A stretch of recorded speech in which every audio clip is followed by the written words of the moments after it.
ایک خاص اشرا آ رہا ہے جو اللہ کی اطاعت اور عبادت کا خاص موسم ہے. اشرا ذی الحجہ جو اللہ کی عبادت اور اطاعت کا خاص موسم ہے. بس اوقات اللہ رب العزت اپنے بندوں کو نوازنے کے بہانے ڈھونڈتے کہ تھوڑے وقت میں زیادہ پالیں، تھوڑے وقت میں زیادہ پالیں. تو یہ اشرا ذی الحجہ جو یکم ذی الحجہ سے شروع ہوتا ہے اور 10 ذی الحجہ تک رہتا ہے، یہ عبادت اور اطاعت کا ایک خاص موسم ہے. رسول اللہ صلی اللہ علیہ وسلم فرمایا کرتے تھے کہ ان دنوں کے اندر عبادت افضل ترین عبادت ہے، اور فرمایا ایک دن کا روزہ ایسا ہے جیسے سال بھر کا روزے رکھے، اور اس کی ایک رات کی عبادت اجر و ثواب کے لحاظ سے ایسا ہے جیسے کہ لیلۃ القدر کی عبادت ہے.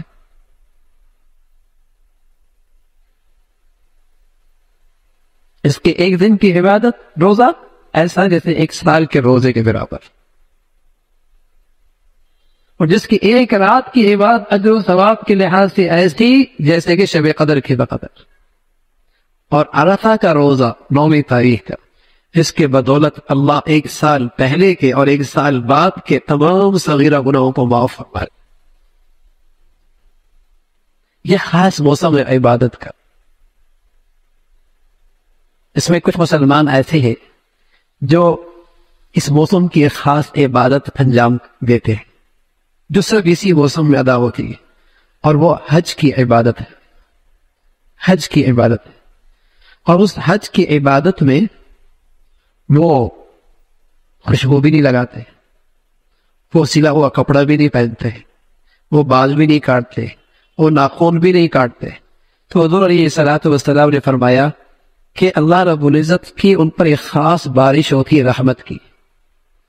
لیکن جو دور دراز مسلمان رہتے ہیں، اگر اللہ کے ان بندوں کی تھوڑی سی مشابہت اختیار کر لیں گے، اور یہ بھی ناخن نہ کاٹیں ان 10 دنوں میں، اور بال نہ کاٹیں، اور اس سے پہلے اپنے بال اور ناخن کاٹ لیں، اور ان 10 دنوں کے اندر ان کی مشابہت میں یہ عمل نہ کریں، تو اللہ رب العزت ان کو بھی اپنی رحمت سے محروم نہیں فرمائے گا. کہ پہلے سے اہتمام کر لیا، بال کٹوا لیے، ناخن کٹوا لیے، تو وہ جو اللہ کے دربار میں حاضر ہونے والے مسلمان ہیں ان سے تھوڑی سی مشابہت اختیار ہو گئی، تو اللہ بہانے ڈھونڈتا ہے اپنے بندوں کو نوازنے کے. بہانے ڈھونڈتا ہے. اس موسم کی قدر کرو، عبادت میں اضافہ دکھاؤ، اللہ کو شوق دکھاؤ، عبادت کا رغبت دکھاؤ کہ واقعی ہی ہم عبادت اور طاعت کے شوقین ہیں، ہمیں آخرت کی فکر ہے، زندگی کے مقصد سے ہمیں لگاؤ ہے. اس موسم میں دکھاؤ. اپنے بچوں کو بھی، اپنی عورتوں کو بھی، گھروں کے اندر ماحول بنے عبادات کا. اللہ رب العزت بھائی مجھے بھی اور آپ کو بھی جو کچھ کہا سنا عمل کے توفیق نصیب فرما دے.